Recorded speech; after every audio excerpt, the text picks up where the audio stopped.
Hello my dear gardeners, I received my soil report finally.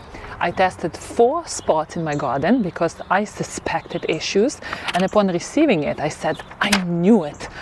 So today we are going to look at this test report, and actually I will walk with you through 4 different sections in my garden and will show you what I'm doing this year differently to correct some findings from this report. Olga, Carmody with you, Master Gardener from Connecticut. All the bugs woke up.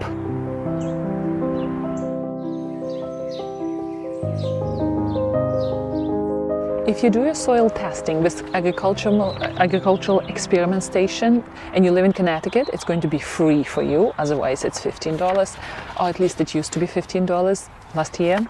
And what it is going to show you, it's going to show you soil texture, organic matter, the amount of how much organic matter you have in the soil, which is important, pH of your soil, which is super important, and then amount of main nutrients.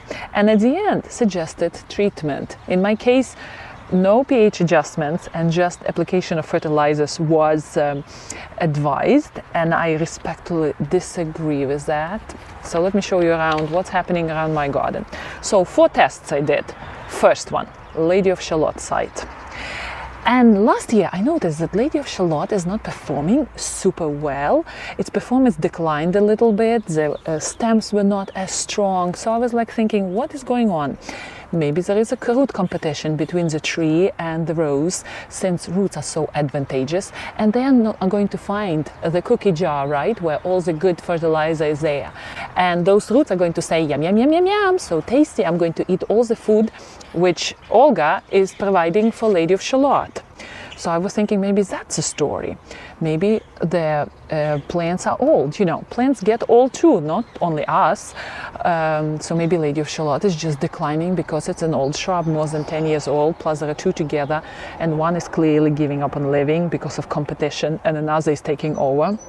But I thought the soil test will definitely show me what's going on. And this is what's happening. My soil texture is great. It's sandy loam. Great texture to hold nutrients, and at the same time to have good drainage, so majority of plants love it, including roses. But then we're going to pH of the soil, and it is 7.5. And I'm thinking, why is that? And let me tell you, I was applying on a regular basis. I was using cow manure, and cow manure generally has a tendency to slightly increase the alkalinity of the soil. But since I was considering my soil to be acid to begin with, first, we live in Connecticut. Second, my hydrangeas in the front are so super blue all the time, which is the indicator that the soil is acidic. And I did a test many years ago of my soil, which showed the soil is acidic. So I was thinking that I can afford, in a way, to add cow manure and still keep the soil in the range around 6.5 and 7, which is slightly acidic, where our roses love to be ideally. Otherwise, if the pH is slightly off the preferred growing conditions, the plant cannot absorb all the nutrients, and you see that plant is suffering, which was happening slightly with my Lady of Shalot. So now I know we have to correct the pH of the soil. I like the soil texture, I like the presence of organic matter, and I'm going to tell you what I'm going to do. So for Lady of Shalot, the ground cover is going to be switched. We're going to apply pine needles, which are in abundance under my pine tree. Pine needles, when they are actively decomposing, they are adding to acidity of the soil. Once they are done, the acidity is not there anymore, but they do push soil into acidic side. So instead of applying cow manure, I'm going to apply the level. Right now I cleaned everything under my rows, so there will be going the fertilizer, rose fertilizer, then the level of compost, which I have under my holly tree, and compost has a tendency to be slightly maybe acidic neutral, which is great, at least neutral. And probably I will mix that compost with needles and put it on top of my Lady of Shalot's root system. Now another thing what I'm going to do, I have this hydrangea soil acidifier, and it's from a Spoma company. It's not really for only hydrangeas to make them blue, because hydrangeas will be blue, mop head hydrangeas if they're growing in acidic environment, and pink if they're growing in an alkaline environment.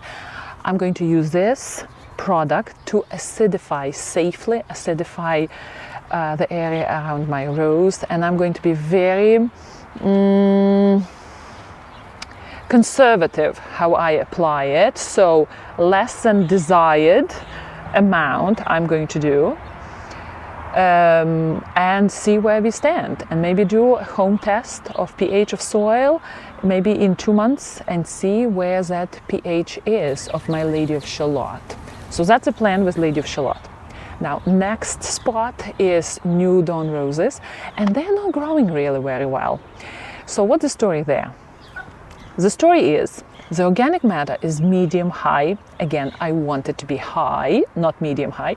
And pH is also 7.1, which is moving into alkalinity.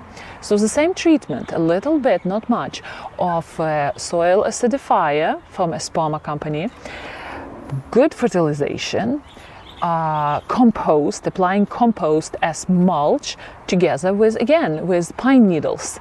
And they will slowly, it's not going to be a quick change in the pH of soil. It's not advised at all. It's better to go conservative, but slowly through the years, and bring that pH of soil slowly down. So that's what I'm going to do with New Dawn rose. That's a treatment for that area there. Now, we will miss the strawberries, because strawberries are almost fine. Nothing is wrong with them. But my pot, my rose in the pot, pH is 7.7, and organic matter is very high. So the same, I'm going to mix pine needles, probably not even compost, just pile needles are going to be as a ground cover for that rose, for the pot. And I'm going to apply again soil acidifier around the perimeter, the edge of the plant, of the pot, to bring that soil down. And I'm going to be less conservative with corrective results, with correcting that condition of the soil, because 7.7 is super high. That rose is not going to thrive.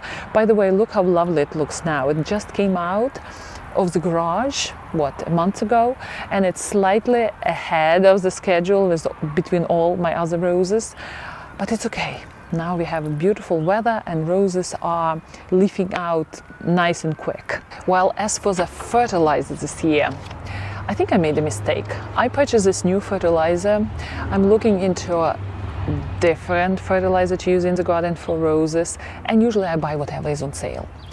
But here I got tempted under Goodreads, winter reads, about this Magnum rose fertilizer specifically, designed for roses by Master Rosarian. It was talked about at American Rose Society. So I bought it, and then I realized that it's not for organic gardening. It's a synthetic fertilizer, so I'm not sure what I'm going to do with it. Maybe I will try it just to apply here and there to still preserve the good microbial environment in the soil. That's why I like to use organic fertilizers, and just use it basically. Oh my gosh, that truck is so loud. So that's where I stand with fertilizers in the garden right now. Otherwise, I am applying the same fertilizer. I was thinking that this would be the new one, but it's not organic. So I'm back to whatever is organic on the shelf. Spoma, I believe, is organic, or Job. And I'm going to apply that slow release fertilizer around the base of the rose. So these are my test results of soil testing this year.